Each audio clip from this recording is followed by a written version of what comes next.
नमस्कार छात्रों। रयत शिक्षण संस्था के श्री छत्रपति शाहू हाई स्कूल व जूनियर कॉलेज बारामती में मैं प्राध्यापक शिंदे एएस आप सभी का स्वागत करता हूँ।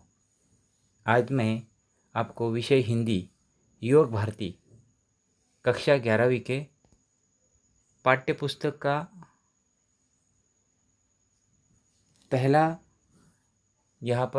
पहली पद्य रचना आपको पढ़ाने के लिए आया हूँ। पद्य रचना की शीर्षक है प्रेरणा। इसके कवि है त्रिपुरारी। सबसे पहले हम कवि का परिचय देखते हैं। त्रिपुरारी जी का जन्म 5 दिसंबर 1988 को समस्तीपुर बिहार में हुआ। आपकी प्रारंभिक शिक्षा पटना से, स्नातक शिक्षा दिल्ली से तथा स्नातकोत्तर शिक्षा हिसार से हुई। दिल्ली विश्वविद्यालय में अध्यापन कार्य करने के पश्चात वर्तमान में आप फिल्म, दूरदर्शन के लिए लेखन कार्य कर रहे हैं। त्रिवेणी के रचयिता में के रूप में आपकी पहचान है। कल्पना की भावभूमि पर यथार्थ के बीज बोते हुए उम्मीदों की फसल तैयार करना आपकी रचनाओं का उद्देश्य है। प्रमुख कृतियाँ: नींद की नदी कविता संग्रह, नॉर्थ कैंपस कहानी संग्रह, सास के सिक्के, त्रिवेणी संग्रह आदि।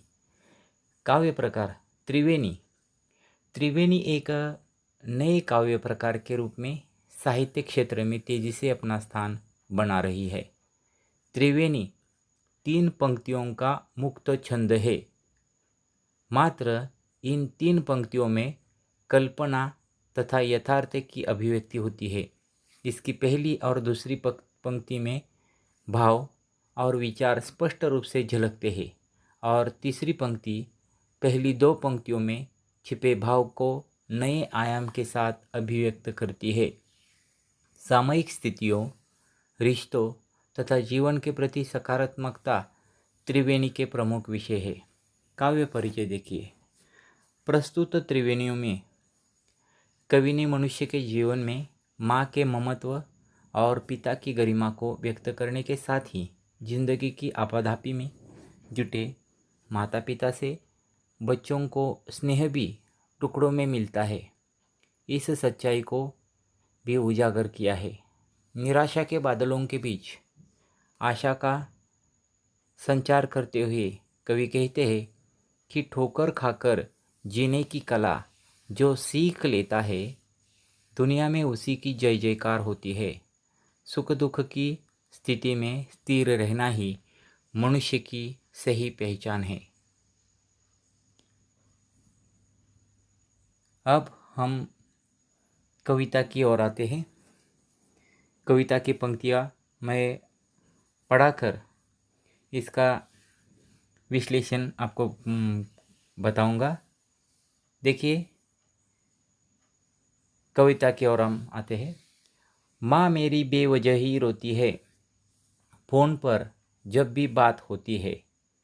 फ़ोन रखने पर मैं भी रोता हूँ। सख्त ऊपर से मगर दिल से बहुत नाजुक है। चोट लगती है मुझे और वह तड़प उठते हैं। हर पिता में कोई माँ भी छुपी होती है। अब इस पंक्तियों में कवि त्रिपुरारी जी कहते हैं कि कवि अपनी माँ और स्वयं के मन के भावों की चर्चा करते हुए कहते हैं कि उनकी अपनी माँ से फ़ोन पर जब भी बात होती है तो उनकी माँ रोए बिना नहीं रहती। कवि कहते हैं कि उनकी माँ बिना किसी कारण के रोती है। बेवजह इसका मतलब है बिना कारण। लेकिन माँ से बात करने के बाद जब वे फ़ोन रख देते हैं तो उनके भी मन के भाव उमड़ पड़ते हैं और वे भी रोए बिना नहीं रहते।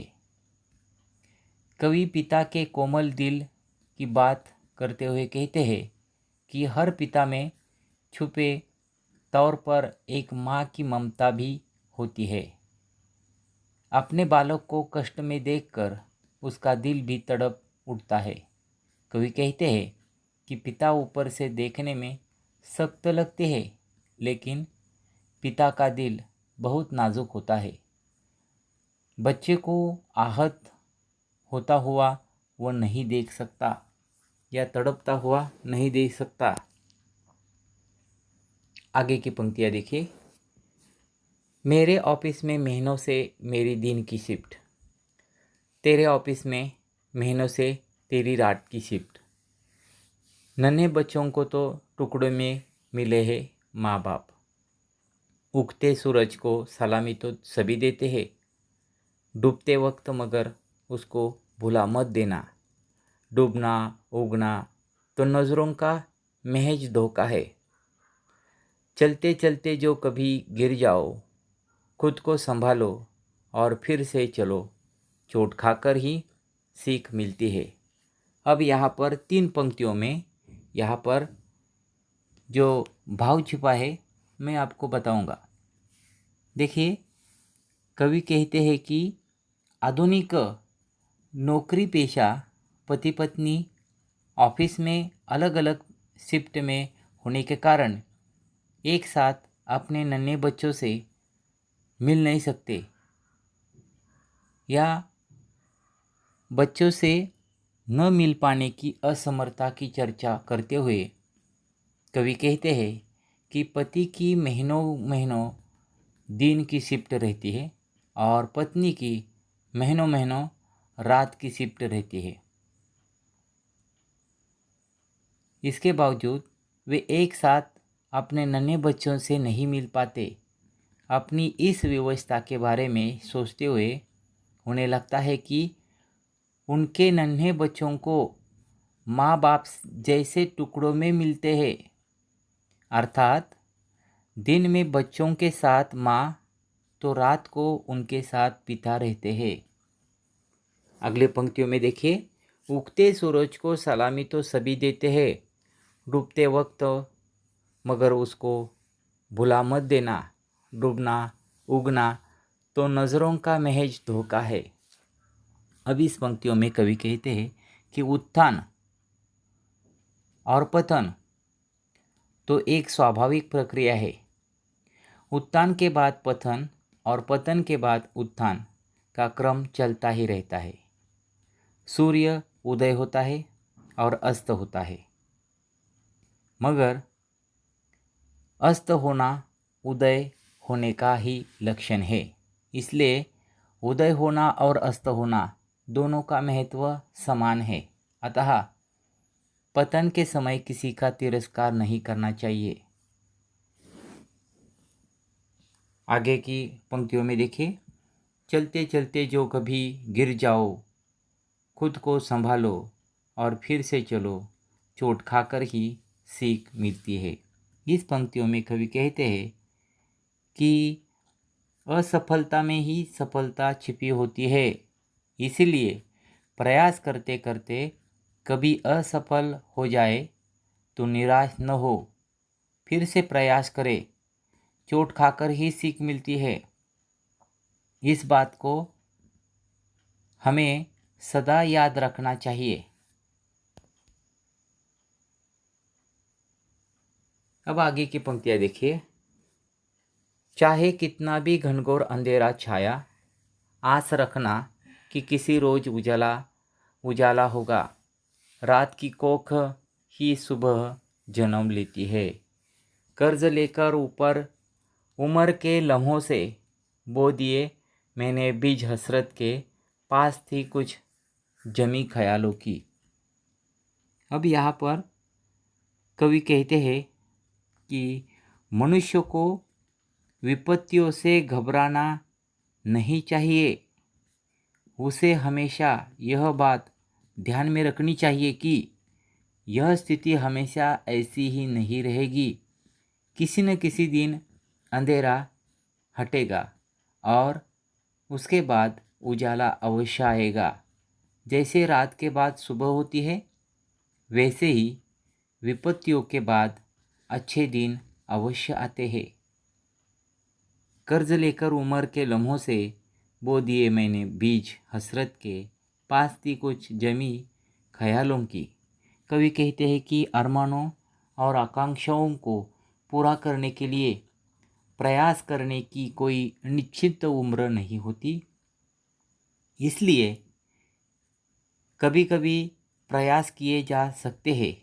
कवि कहते हैं कि उन्होंने भी मन में कुछ अरमान संजोए थे, इसलिए उन्होंने कल्पना में इन अरमानों के पूरे होने के लिए प्रयास का बीजारोपण कर दिया है।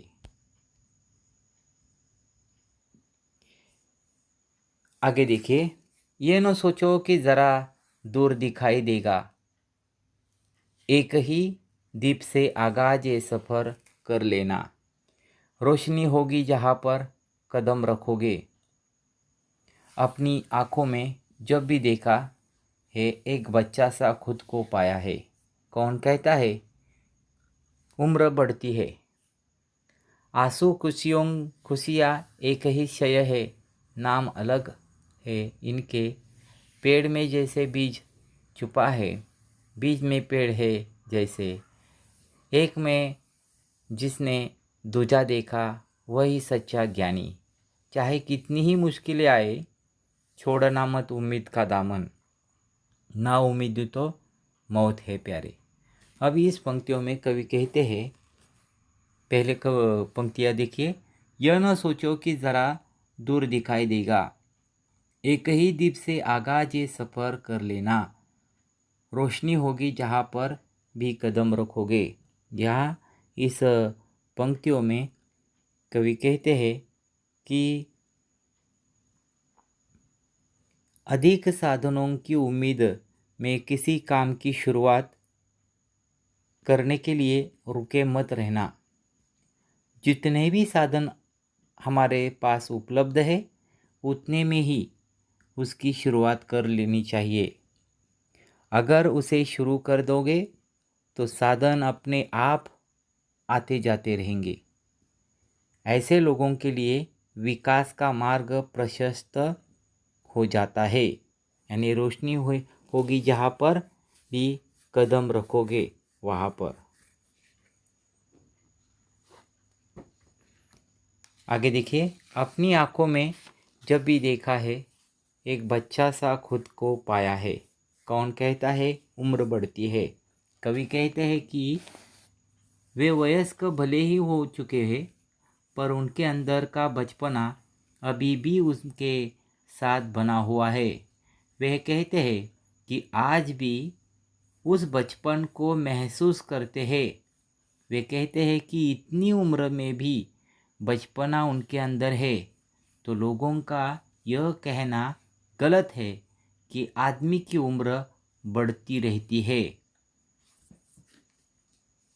आंसू खुशियाँ एक ही क्षय है, नाम अलग अलग है इनके। पेड़ में जैसे बीज छुपा है, बीज पेड़ में न जैसे। एक में जिसने दूजा देखा वही सच्चा ज्ञानी।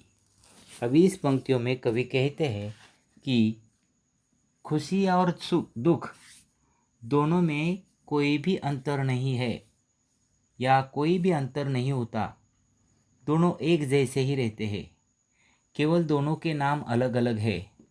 इस बात को वे इस तरह समझाते हैं कि पेड़ भले ही बड़ा दिखाई देता है, पर वह किसी भी बीज से ही उत्पन्न होकर पेड़ बना रहता है। पेड़ में बीज का अंश है, उसी तरह किसी को बो देने पर उससे बड़ा पेड़ हो जाता है। इस तरह बीज में पेड़ छुपा होता है। वे कहते हैं कि जिस व्यक्ति ने इस बात को समझ लिया है वही सच्चा ज्ञानी कहलाता है। अब लास्ट की पंक्तियाँ देखिए। चाहे कितनी ही मुश्किलें आए, छोड़ना मत उम्मीद का दामन। चाहे कितनी भी मुश्किलें आए, छोड़ना मत उम्मीद का दामन, ना उम्मीद तो मौत है प्यारे। इस पंक्तियों में कवि कहते हैं कि परिस्थिति कैसी भी हो, आदमी को निराश नहीं होना चाहिए। हर हालत में उम्मीद रखनी चाहिए। वे कहते हैं कि उम्मीद के सहारे ही आदमी जिंदा रहता है।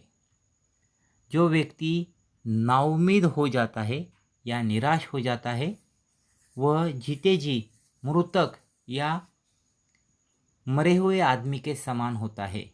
इसलिए जीवन में हमेशा ही उम्मीद का साथ कभी भी छोड़ना नहीं चाहिए। या दूसरा अर्थ में हम कहते हैं कि जीवन में उम्मीद का साथ कभी भी मत छोड़ो। ये जो पंक्तियाँ हैं, कवि ने सांस के सिक्के इस त्रिवेणी संग्रह से लिए हुए हैं। अब यहाँ पर इस कविता में जो कठिन शब्द या नए शब्द आए हैं उसका अर्थ देखिए। पहला शब्द है घनघोर, इसका अर्थ है घना। दूसरा शब्द है हसरत, इसका अर्थ है चाह या इच्छा।